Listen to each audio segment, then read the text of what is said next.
महाराज श्री कहीं पढ़ा है कि झुकने से मेरा रिश्ता बच सकता था, झुकने से मेरा रिश्ता बच सकता था, लेकिन उससे मेरे किरदार का कत्ल हो सकता था। तो किस हद तक झुकना चाहिए और रिश्ते को बचाने के लिए? झुकने से मेरा रिश्ता बच सकता था, लेकिन उससे मेरा किरदार का कत्ल हो सकता था। सबसे पहली बात तो ये है कि जिसे हम अपना किरदार मान रखें, वो किरदार दिया किसने, ये भी तो देखें। अगर हम अपने किरदार की तटस्थ भाव से समीक्षा कर ले तो ये सवाल ही खत्म हो जाएगा। अगर मुझसे पूछो तो हमारा सही किरदार अपने असली स्वरूप में जीना है। जो मैं हूं, मैं अपने आप को उस रूप में प्रस्तुत करूं, उस रूप में अनुभव करूं, उसी रूप में देखूं और उसी रूप में प्रदर्शित करूं।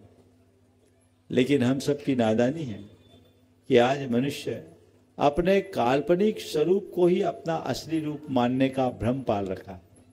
और जब हम काल्पनिक स्वरूप को अपना असली रूप मान बैठते हैं और फिर उसे ही अपना किरदार समझ लेते हैं, तो इस तरह की समस्याएं सामने आती हैं कि झुकने से मेरा रिश्ता बच सकता था, लेकिन उससे मेरे किरदार का कत्ल हो सकता था। मैं कहता हूँ, किरदार क्या है उसे देखो, ऐसा किरदार निभाओ जिसमें किसी की किरकिरी ना हो, हर किसी के आंखों के तारे बनो, किसी के आंखों में किरकिरा ना हो। ठीक महाराज जी, मेरा प्रश्न यह है कि आज हमारे घर में कलश स्थापित हुआ, ये किस पुण्य का कारण है? पुण्य का कारण, पहले तो मैं चाहूँगा एक बार इस बहन का जोरदार अभिनंदन कर लो। ये मुकेश जी की बेटी है और वर्तमान में प्रमाणिक समूह के जो भी सोशल मीडिया का कार्य देख रहे हैं, ये इन्हीं के। और कहाँ है रितेश, आ जाओ। ये बेटी जमाई, और अभी है नहीं है। ये लोग बहुत अच्छे से संपन्न कर रहे हैं। एक बार जोरदार अभिनंदन। प्रणय। देखिए, घर में कलश आया, कलश नहीं आया, मंगल कलश आया। और मंगल कलश किसे कहते हैं? मंगल शब्द ही पुण्य का प्रतीक है। और तुम्हारे परिवार को ये सौभाग्य मिला, तुम्हारे पिताजी का ये प्रबल पुण्य था कि इनको ये योग मिल गया। इनको बात जल्दी समझ में आ गई, बाकी लोगों को थोड़ी देर में समझ में आई, बाद में पछता रहे थे। इनने तो फट से लपक लिया और ये मौका मिल गया। अब लोगों को अखर रहा है, काश ये अवसर हमें भी मिलता।